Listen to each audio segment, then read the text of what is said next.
स्वागत है आपका। आप देख रहे हैं क्राइम तक। मैं हूं अश्विनी सिंह।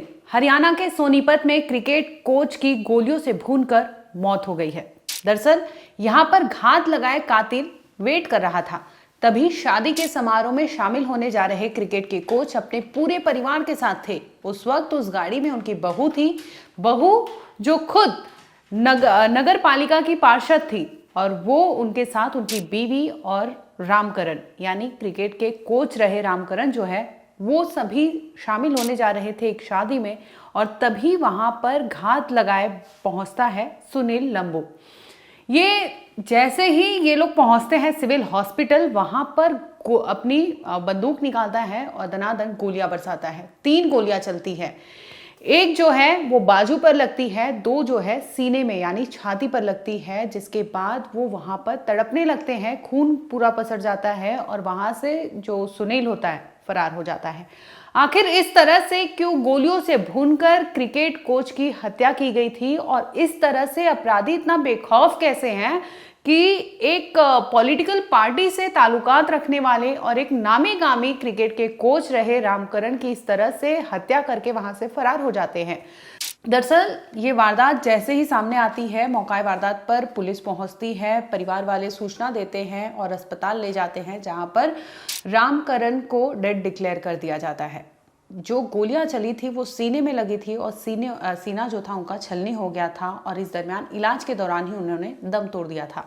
अब आखिर रंजिश क्या रही थी और ऐसा क्या था कि जो सुनील लंबू की अगर मैं बात करूं तो वो खुद नगर पालिका के पूर्व उपाध्यक्ष रहे हैं, पार्षद रह चुके हैं, और जिस वार्ड से यानी रामकरण की बहू जो है वो खुद नगर पालिका की पार्षद है, सोनिया शर्मा नाम है, वार्ड नंबर 12 से ये पार्षद है, और इस दरमियान भी वो वहां पर कार्यरत है। लेकिन कुछ ऐसी चीजें थी जिसकी वजह से रामकरण को टारगेट किया गया और इस तरह से फैमिली फंक्शन में जाते हुए उन्हें घेर कर घात लगाए कातिल ने उनके सीने को छलनी कर दिया। बताते चले कि ये दोनों जो है वो ताल्लुकात बीजेपी पार्टी से ही रखते हैं, और नगर पालिका का जो पार्षद है सोनिया शर्मा, तो वो वार्ड नंबर 12 से है। उसी वार्ड नंबर 12 से कुछ समय पहले जो पूर्व उपाध्यक्ष रहे हैं यानी सुनील लंबू, जिन पर कत्ल का आरोप है। इस मर्डर को लेकर एक व्हाट्सएप पोस्ट भी सुर्खियां बटोर रहा है। दरअसल स्क्रीन पर आप देख सकते हैं कि कैसे कन्वर्सेशन चल रहा है। ये इस गोलियों से भूनने के 1.5 घंटे पहले का ये चैट वायरल हुआ है, जिसमें बताया जा रहा है कि कौन टारगेट है, क्योंकि सुनील का ऐसा चैट में पढ़ के ऐसा लग रहा था कि धमकी मिली थी या फिर वो धमकी दे रहे थे। कुछ ऐसी चीजें थी जो साफ तौर पर अभी कही नहीं जा सकती क्योंकि इन्वेस्टिगेशन का पार्ट है। लेकिन मामला जब तूल पकड़ने लगता है और राजनीतिक पार्टियां शामिल हो जाती हैं, इसके बाद पुलिस का बयान भी सामने आता है। और इस पूरे मामले पर पुलिस ने क्या बताया, एक बार वो भी सुन लीजिए। हाँ, ये रामकरण नाम का व्यक्ति है और इसकी पुत्रवधू है सोनिया। वो वार्ड नंबर 12 से म्यूनिसिपल काउंसलर है। इनका आपस में विवाद चला हुआ था और उसी विवाद के चलते हुए सुनील लंबू ने रामकरण को गोली मारी है। गोली उसकी छाती में लगी है और उनका अभी दौरान इलाज रामकरण की मृत्यु हो गई है। सर, चुनावी रंजिश में इस वारदात को अंजाम दिया गया क्या? हाँ, इसके परिवार द्वारा यही बात बतलाई गई है। क्या नाम सर मृतक का? मृतक का नाम है राम। बता दें कि कत्ल के 1.5 घंटे पहले ये व्हाट्सएप चैटिंग है जिसमें तरह तरह की बातें की जा रही है। अब पुलिस इसे इन्वेस्टिगेट करेगी कि आखिर बात क्या हो रहा है और मोटिव क्या था। अब बताते चले कि हत्या का आखिर मोटिव क्या था। तो रामकरण जो है उनकी बहू सोनिया शर्मा वार्ड नंबर 12 से वो पार्षद रही है नगर पालिका की। तो ऐसे में उस वार्ड से पहले जो इलेक्शन होना था उसमें जो सुनील जिस पर कत्ल का आरोप है उनकी बीवी भी लड़ रही थी। इस चुनाव में सोनिया शर्मा ने उनकी बीवी को हराकर वो पद हासिल कर लिया था, जिसकी वजह से इन दोनों परिवारों के बीच में एक रंजिश चल रही थी।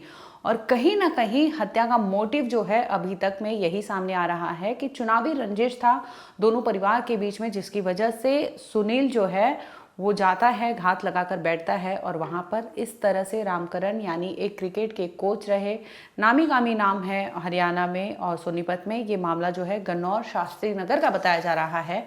वहाँ पर काफ़ी इनका नाम था और इस तरह से घात लगाकर एक अपराधी ने एक मौत को अंजाम दिया एक परिवार के सामने। एक बीवी ने अपने सामने अपने पति के सीने को छलनी होते देखा, एक बहू ने अपने सामने अपने ससुर की इस तरह से हालत देखी, मजबूर हो गए। किस तरह के लॉ एंड ऑर्डर है हरियाणा में ये बताने की ज़रूरत नहीं है, इस तस्वीर से आप देख सकते हैं कि क्या कुछ हुआ होगा और किस तरह से अपराधी, और वो भी इस तरह के जो आप सोचिए कि चुनिंदे लोग होते हैं जो फॉरवर्ड आते हैं लोगों की मदद करने के लिए, और वो उस और जो एडमिनिस्ट्रेशन होता है वहाँ के पार्ट है। अगर ऐसे लोग इस तरह के अपराधी प्रवृत्ति के होते होंगे तो ऐसे में वो समाज को कहाँ ले जाएंगे और क्या डेवलपमेंट करेंगे, चाहे नगर की बात कर लूँ, चाहे सिटी की बात कर लूँ, चाहे कहीं की भी।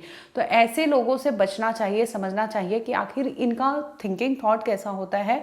जो इस तरह की चीज़ें अगर हार बर्दाश्त नहीं कर पा रहे हैं तो सोचिए उस ओहदे पर आकर ये चीज़ें जो इनके हाथ में जब पावर आ जाती होगी तो इसका कितना गलत इस्तेमाल करते होंगे ये बताने की ज़रूरत नहीं है।